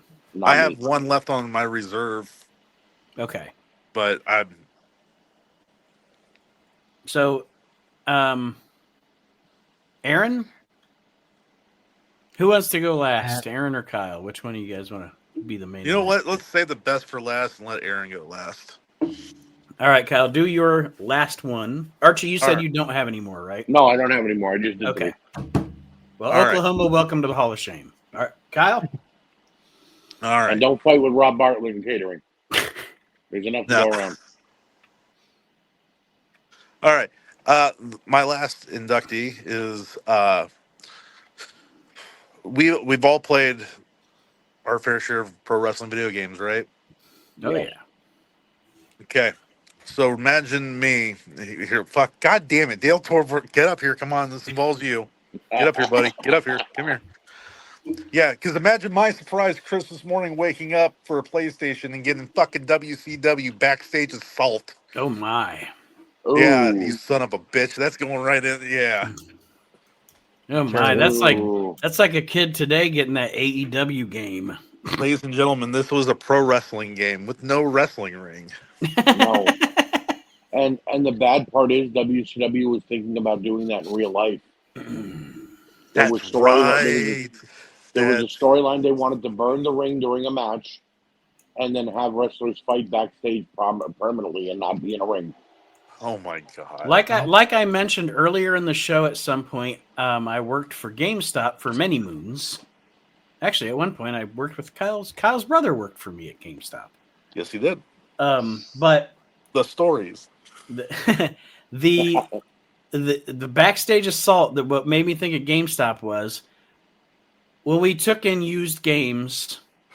For those of you that might have thought back in the day, they're fucking me on this. Listen, business wise, there's a reason you got what you got for a game, and it had to do with how many I have in stock. I.e., that's why when a new Madden came out, Right. I'm giving you 52 cents. I'm giving you Right. 50 cents for last year's Madden because now I have 400 of them, and I'm going to sell it for $1. Right.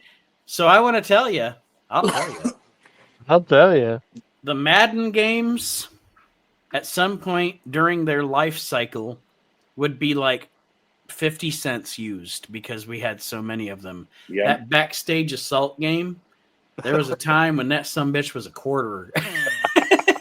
We were giving people like a dime for that piece of shit and selling it. It might have been 50 cents, but I'm just saying. Nate, or the best, the words you never want to hear. I'm sorry, I can't take that in right now. Yes. We're not buying anymore. What was? Hold on, Nate. I'm gonna butcher this, but you have to tell. There was something at some conference about Christmas with the Cranks. Oh, Colin Quinn. Colin Quinn, the comedian, was one of the guests at one of our conventions because he was a friend of our CEO. And he actually got up and did this. I wish that back then we would have had like cell phones or something where I could have recorded it, because I don't think there's any record of it. He did a comedy routine that he wrote just for us, and it was a day in the life of a GameStop store manager. Oh my God. And one of the things that he said, he was like, because he would have like the time, you know, he'd be like 9 a.m. There's already some fat neckbeard outside waiting. You know, not at 9:52 or 9:30, they're still waiting out there, but I'm going to go back and take a big dump for 20 minutes. But he goes, he's like at 12:37. Some guy's really mad at me because I'm only going to give him 37 cents for a chocolate stained copy of Christmas with the Cranks. Funny movie. The most but it was just you know what I mean? It's just like the most random movie to bring up. He knew that was a funny fucking punchline. Right. Christmas with the Cranks. Wow, that's good. A chocolate stage. Oh shit! Oh shit! I'm glad you reminded me of that, Kyle. I haven't thought about that in years. Shit, Backstage Assault is one of the worst, not only wrestling games ever, but one of the worst fucking video games ever. Oh yeah. Terrible. See, everybody thought it was going to be like WCW versus NWO Revenge, because that was the last game that came out before for 64. And then we got that, and we're like, what happened? Because we didn't know how video games worked back then. That the new studio came in and made their game. You know what I mean? Mm-hmm. Hey, I want to tell you. I'll tell you. I just listened to a friend of the show, wrestling historian Dave Dynasty, who does the Wrestling Nostalgia with Dave Dynasty podcast and has been on this show before. He actually, this week's episode of his show, he had an interview. He actually interviewed Dwayne Bruce. Buddy Lee Parker? Yeah, Buddy Lee Parker.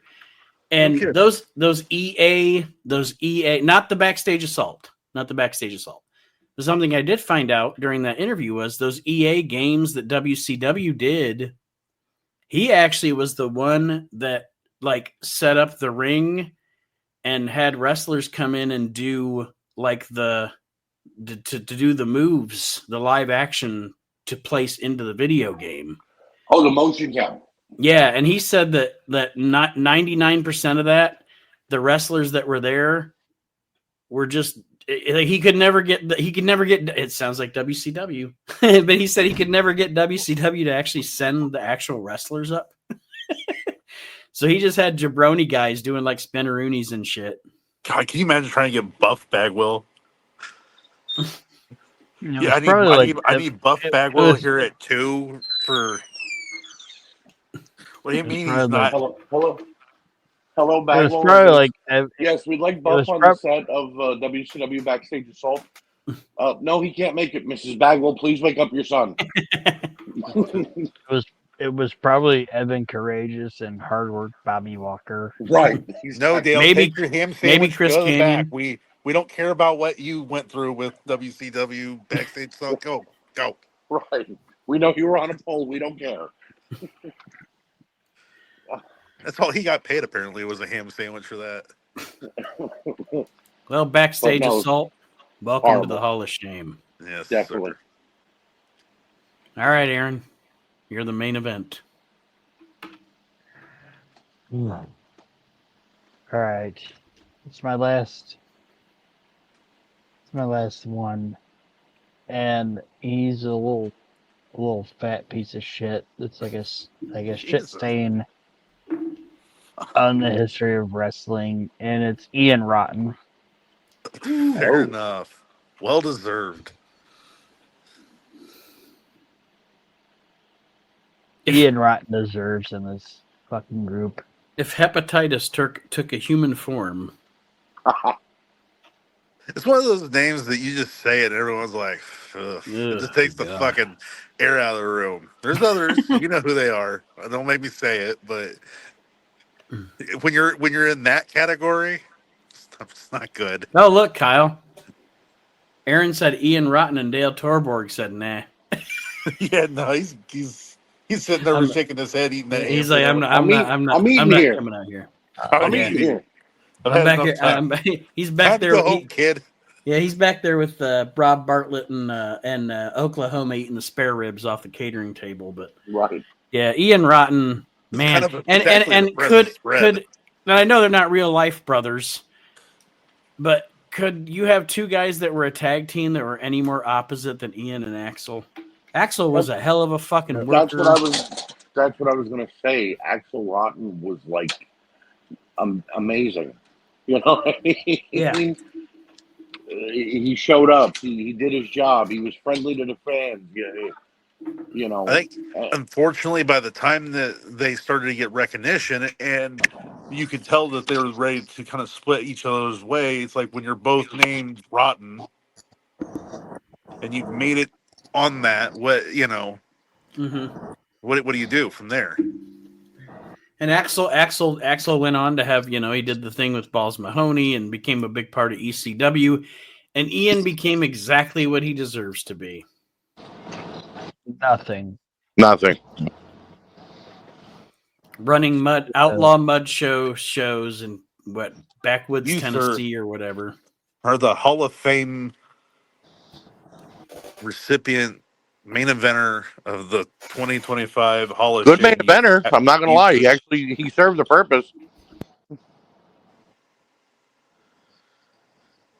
Yeah, there, Aaron. We all went on our tangent here, but you didn't actually get to say what you wanted to say about Ian. I know you said piece of shit, but do you want to elaborate? Just like I don't hate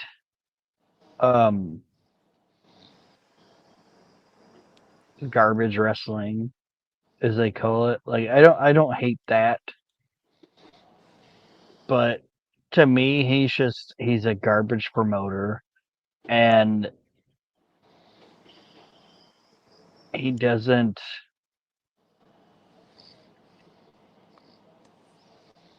deserve any kind of recognition that he ever got at all. And I just think Ian Rotten is just a terrible,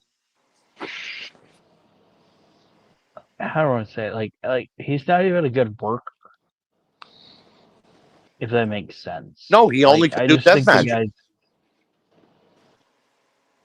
And even his death matches aren't even good. That's what I was going to say. Like, there's a huge difference. Hardcore wrestling is a fine line because there's a huge difference between an Ian Rotten or even a Vic Grimes and a Mick Foley or a Sabu or a Terry Funk or a Onita, somebody that can work.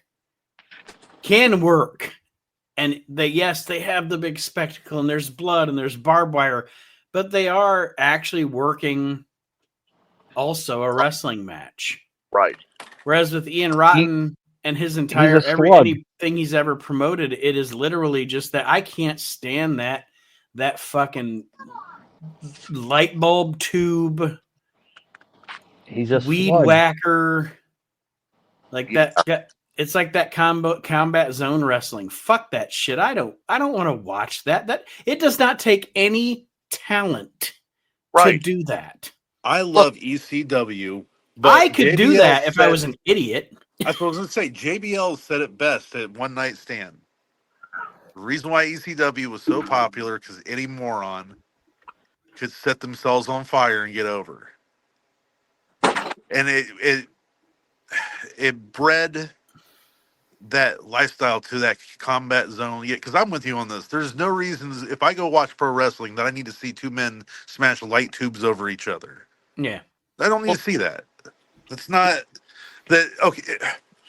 It's kind of like the whole Vic Grimes and New Jack thing from earlier. It's like, is pro wrestling not taking care of each other safely in the ring? Exactly. I mean, The that's the reason. art of pro wrestling. Look, Kind of it's kind of the thing. It's like it used to be UFC style until two people decided, hey, guess what? Why are we hurting each other? Yeah. Well, and it goes back to, and I know sometimes and he is one of my favorites of all time as far as a wrestler goes, but sometimes as a personality we get on Bret Hart because he is kind of full of his own shit a lot of the time. But one of the most eloquent or one of the most perfect things he's ever stated was the fact that the art of professional wrestling is to make it look like it hurt you, but it didn't. Right. At least not, obviously it hurts, but hurt you by injuring you. right. And you look at all of his matches and how convincing all of his work was, and he's not wrong. He never hurt anybody. Never hurt anyone. He never hurt anybody. Nope. I mean, But Ian is a slug, and you know, I fucking hate him. Aaron, I've never in my life heard a more accurate description of a person than a slug. I agree. He's a human. If a slug turned into a human being, Yeah. Pour salt on him, he's gonna shrivel. Yeah. And can I tell you guys my two honorable mentions, Go ahead. and then we can close up? Sure. All right, my two honorable mentions are Harlem Heat 2000. Oh, Swollen Big T. Yeah. You ever see a guy? Hang on. You ever see a guy who, on paper, if just by looks alone, you're like, this should be the biggest fucking star in the world. Ahmed Johnson. And then you see him talk, and you see him wrestle, and you see him do anything, and you're like, fuck. It turns out personality wise, real piece of shit. At Right, least back then. The man in WCW 2000 would walk around doing promos with a gallon jug of milk. Fuck. What do you say? So that was my honorable mention. And then my last honorable mention is the WCW International title. The one Yeah. the big gold belt for when Ric Flair came back. Yeah, the big gold belt. Yeah. That was rough. It's a stupid name because international just means world anyway. Right. Yeah. Want to know? You know why I'm going to agree with Aaron that it was stupid. It deserves to be on this. Had it not been for that belt, Rick Rude would not have gotten injured in Japan. It's true. Because he was fighting Sting for it in Japan when he should have been world champion in WCW fighting in the United States. And thank God that all major companies decided that they need less titles. Jesus Christ. No more titles. After this. Man. And it corrected itself, right? No, yeah.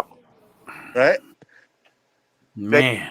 I would, that's actually like I am a huge fan of modern day WWE, other than the fact that I'm like, okay, that's enough with the titles. Right. That's enough with the titles. Participation awards now. Everybody needs one. Well, and to me, yeah, it's just like that's enough. That's enough with the titles. Well, here's the other thing. Like John Cena's like, I'm gonna take the title and go home. I'm the one guy's like, good, go. Right. Take it. But like that title fucking means anything. Like the history really traces back to the fucking NWA and everything. And like, no, things change so many times. Right. I pride myself on my wrestling history knowledge, and 99.9% of the time, especially WWE, if somebody says something to me about the history of that company, I can usually just rattle off fucking facts. Like, no problem at all. But man, you get into that title lineage shit. I'm like, I don't know. I have to Wikipedia it because I don't remember. I don't remember when this title mixed with this title, and I don't remember when, And there's this age of this Universal Championship that we had, and just I don't know. Just it's too much. And it morphed into the W. Yeah, like it makes no sense, and I don't know. I don't know. Like, anyway. I read an article. Before we wrap up, I read an article about AAA Mexico because WWE just bought it, and they were rattling off how many titles they have and all the names and all the divisions. And AAA Mexico has an astounding 15 titles on their roster. Jesus Christ! All the way from mixed match wrestling, which man, woman, women's tag team, regular tag team, triple threat, trios tag team. But then I found it odd that they go from midget champion to then they have a cruiserweight division. And I'm not making fun here, but the midgets are actually bigger than the cruiserweights, size wise. Like in Mexico, a cruiserweight is like 120 to 150 pounds. The midgets were like 200 pounds. Anyway, possible. It's a fat midget. Right, it's a fat midget. Oh, there's been some fat ones on WWF. Oh, definitely. Oh, but anyway, Ian Rotten is our last inductee. Hall of Shame. Into the Hall of Shame. And Nate. Ian Rotten, you toad-faced slug. Yeah, you fat-faced slug. You're the last one. And then we can have a legacy wing. A legacy wing. Yeah, WWE does it, so it's okay. And we'll put Hall of Harlem Heat 2000 and the WCW International title in the Legacy Hall of Fame. All right. So they're just getting inducted in a little video. Right. Yeah. In memoriam. It's like pork chop cash and the Sheik. Whale guys, Dale Torborg and crew. They looks like they're ready to tear down everything. So right. It's time for our rent is due. It's time to go. We've expired our time that we have the building rented for. And actually, it turns out Dale Torborg works for the building nowadays, so he's sticking around and tearing down. But he'll be here until about 2 a.m. sweeping up. That's it. That's the 2025 Hall of Shame. Join us again next week as we continue. We'll get back into Clash of the Champions as we go to Clash of the Champions 14. We're heading into 1991. Archie, what's the main event in that? I think it's Ric Flair and Scott Steiner off the top of my head. Now see on paper, that sounds like a tremendous main event. Well, you should check out next week, see if it falls through. Well, Dix, watch it with us and show up and watch it and review it. You guys are a couple I may part-timers. have to call your bluff on that. Right. I'll be there. I'm just gonna go ahead and sign off for everybody because we're a couple hours in and I need to use the ladies' room. So, Archie, I gotta poop like a champ. Aaron, go poop. Archie, I got Kyle, I got a turd rocket. I was gonna say you got a Torborg poking out. Yeah, I got a Torborg poking out. Don't you clog that toilet. Dale Torborg's gonna be pissed if he gonna come back. He's gonna be a real TL hopper then. Yeah, he's gonna plunge it. All right. Archie, Kyle, thank you for joining us this week. It was nice to hear your voices. Nice to talk to you guys. Yes. Aaron, it was a pleasure talking to you as well. Archie, always a pleasure, my friend. Yes. Nate, thank you, sir. Yes. We'll see everybody once again next week here on the We Can't Wrestle podcast. Have a great week, everybody.